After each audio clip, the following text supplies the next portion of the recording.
तो आज हम देखने जा रहे हैं ट्रिग्नोमेट्री। ये त्रिकोणमिति का जो सेक्शन है ये क्लास 10th का सेक्शन है, जिसको हम लोग बहुत ही विधिवत समझेंगे और हर एक चीज़ को समझेंगे कि कैसे ये काम करता है, और बहुत ही छोटे से शुरू करेंगे, एकदम बेसिक से। तो सबसे पहले हम लोग यहाँ पर एक ट्राइंगल ले लेते हैं। ये ट्राइंगल क्या है हमारा, कुछ इस तरीके का है। और हम लोग यहाँ पर समझ लेते हैं कि जो भी ट्रिग्नोमेट्री हम लोग यहाँ क्लास 10th के लेवल में पढ़ रहे हैं, उसमें हमारे पास एक एंगल राइट एंगल ट्राइंगल है। क्या है? राइट एंगल ट्राइंगल, यानी कि जो हमारा ट्राइंगल है वो समकोण त्रिभुज है। तो इसका एक एंगल हमारा कितना होगा? 90 डिग्री का। कितने का होगा? 90 डिग्री। ठीक है। इसके अलावा यहाँ पर हमारे पास एक एंगल कितने का होगा? थीटा का। तो ये वाला एंगल हमारा कितना होगा? 90 माइनस थीटा। ठीक है, समझ रहे हैं आप इस बात को? यहाँ पर क्या है, ये त्रिभुज है, और इस त्रिभुज यानी ट्राइंगल के जितने भी इंटरनल एंगल होते हैं, जो अंतःकोण होते हैं, उन सभी का योगफल कितना होता है? 180। कितना होता है? 180। तो यहाँ पर पहला एंगल कितना है? 90। दूसरा एंगल हमारा कितना है? थीटा। और तीसरा एंगल हमारा कितना है? 90 माइनस थीटा। तो ये एंगल तीसरा एंगल, ये वाला, ये एंगल क्या है? दूसरा एंगल, और ये वाला कौन सा एंगल है? पहला एंगल।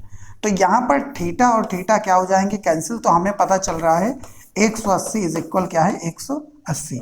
यानी कि जो हमारी एजम्पशन है, पहला एंगल 90 डिग्री का, दूसरा एंगल थीटा डिग्री का, और तीसरा एंगल 90 माइनस थीटा डिग्री का, ये हमारी एजम्पशन क्या है? एकदम सही है। ठीक है, तो अब हम लोग आगे बढ़ते हैं।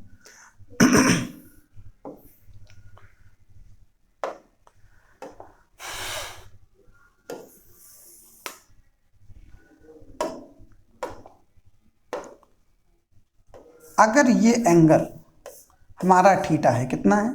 थीटा। और ये एंगल हमारा कितना है? 90। क्या है? 90। तो अब हम लोगों को कुछ चीज़ें समझनी है। अगर कहीं पर एंगल थीटा है, क्या है? थीटा। तो जहाँ पर भी एंगल थीटा ले रहे हैं, मान लीजिए हम इस वाले में यहाँ पर एंगल क्या ले रहे हैं? थीटा। क्या ले रहे हैं? थीटा।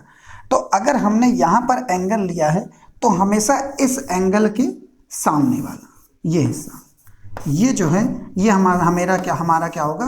परपेंडिकुलर। क्या होगा? परपेंडिकुलर। ठीक।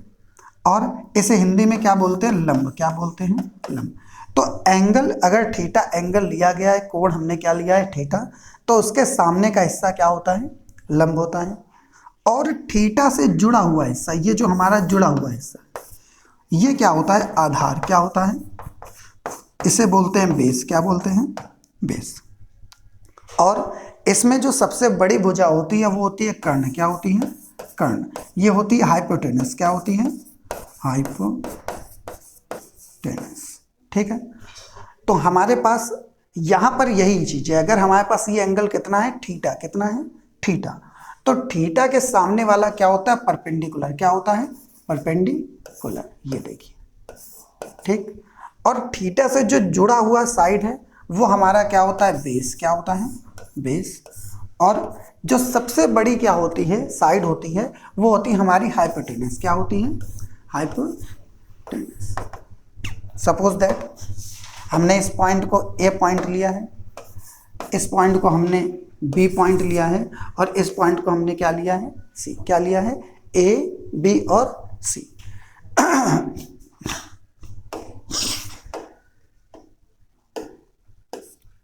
यहाँ पर हम लोग इसको स्मॉल से कर लेते हैं। ठीक है।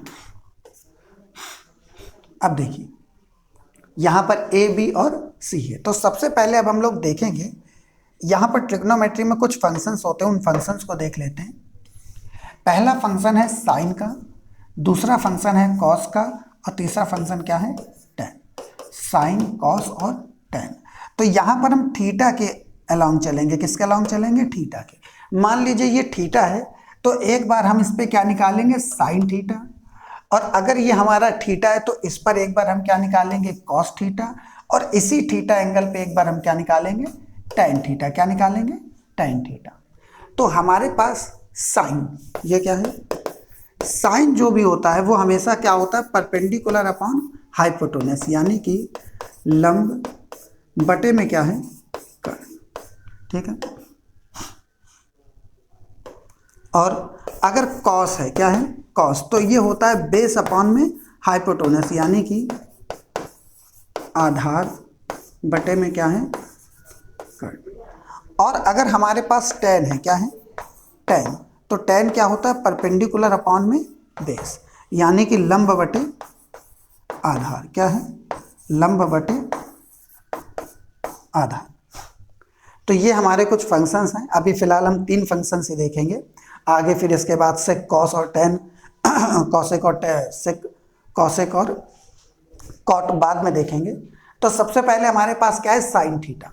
साइन थीटा होता है परपेंडिकुलर अपॉन में हाइपोटेनस। अगर ये एंगल हमारे लिए थीटा है, कितना है, थीटा, तो यहाँ पर साइन थीटा की वैल्यू जो होगी वो क्या होगी, परपेंडिकुलर, क्या होगी, परपेंडिकुलर अपॉन में हाइपोटेनस, क्या होगी, हाइपोटेनस। ठीक, तो परपेंडिकुलर यहाँ पे क्या है, बी और सी, ये क्या हो गया, बी सी, क्या हो गया, बी सी, अपॉन में हाइपोटेनस क्या है, ए सी, क्या है, ए सी। तो यहाँ पर वैल्यू साइन थीटा बराबर परपेंडिकुलर अपॉन में हाइपोटेनस, यानी कि बी सी अपॉन में क्या है, ए सी।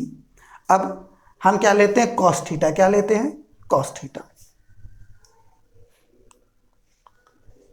अगर हमने कॉस थीटा लिया है तो कॉस थीटा के लिए क्या होता है, बेस अपॉन में हाइपोटेनस, क्या होता है, बेस अपॉन में हाइपोटेनस। बेस यहाँ पर हमारा कितना है, ए बी, कितना है, ए बी, और हाइपोटेनस की वैल्यू कितनी है, ए सी। और अगर हम लेते हैं टेन थीटा, तो यहाँ पर हो गया परपेंडिकुलर अपॉन में बेस, तो थीटा के लिए परपेंडिकुलर क्या है, बी सी, और बेस क्या है, ए बी, क्या है, ए बी। इस तरीके से हम कहीं पर भी इस टाइप के क्वेश्चंस को सॉल्व कर सकते हैं। अब हम एक एग्जाम्पल लेते हैं।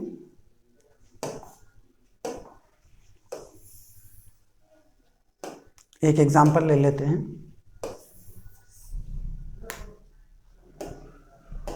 ठीक, तो एग्जाम्पल में हमने मान लीजिए इसको ले लिया 3, कितना ले लिया है, 3, और इसको हमने ले लिया है 4, कितना ले लिया है, 4। ठीक है, तो और इसको क्या लिया है हमने, 5।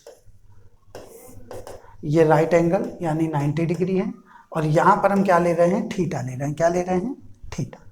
तो जब भी हम थीटा के अलॉन्ग काम करेंगे, हमको हमेशा थीटा के अलॉन्ग ही काम करना है। अगर थीटा यहाँ पर दिया जाएगा तो हम इसके अकॉर्डिंग चलेंगे, अगर थीटा यहाँ दिया जाएगा तो हम इसके अकॉर्डिंग चलेंगे। थीटा के सामने वाला होता है परपेंडिकुलर, यानी कि यहाँ पर परपेंडिकुलर क्या है, ए बी और सी। यहाँ पर परपेंडिकुलर क्या है, बी सी, क्या है, बी सी, और बी सी की वैल्यू कितनी गिवन है, 4 गिवन है। आगे देखते हैं, हमारे पास बेस क्या है, बेस क्या है, ए बी, क्या है, ए बी, और इसकी वैल्यू कितनी गिवन है, 3, क्योंकि थीटा से जुड़ा हुआ क्या होता है, बेस, थीटा के सामने वाला क्या होता है, परपेंडिकुलर यानी लंब, और जो सबसे बड़ी साइड होती है वो हमारी क्या होती, कर्ण यानी कि हाइपोटेनस। ये वैल्यू कितनी है, ए सी। अब इसको हम लोग किससे डिनोट कर रहे हैं, 5 से। किससे डिनोट कर रहे हैं, 5 से। तो अब इसके लिए हम वैल्यू निकालते हैं। सबसे पहले हमने वैल्यू निकाली साइन थीटा, क्या निकाली, साइन थीटा। साइन थीटा होता है परपेंडिकुलर अपॉन में हाइपोटेनस, परपेंडिकुलर की वैल्यू क्या है, 4 अपॉन में 5। फिर हमने क्या निकाली, कॉस थीटा की वैल्यू, ये होती है बेस अपॉन में हाइपोटेनस, तो ये वैल्यू हो गई 3 अपॉन में 5। और फिर हमने क्या निकाली, टेन थीटा, तो टेन थीटा क्या होती है, परपेंडिकुलर अपॉन में बेस, टेन थीटा बराबर परपेंडिकुलर अपॉन में बेस। परपेंडिकुलर की वैल्यू कितनी है, 4, और बेस की वैल्यू कितनी है, 3। इस तरीके से हम क्या करेंगे, यहाँ पर इनकी वैल्यू निकालते हैं, साइन, कॉस और टेन की।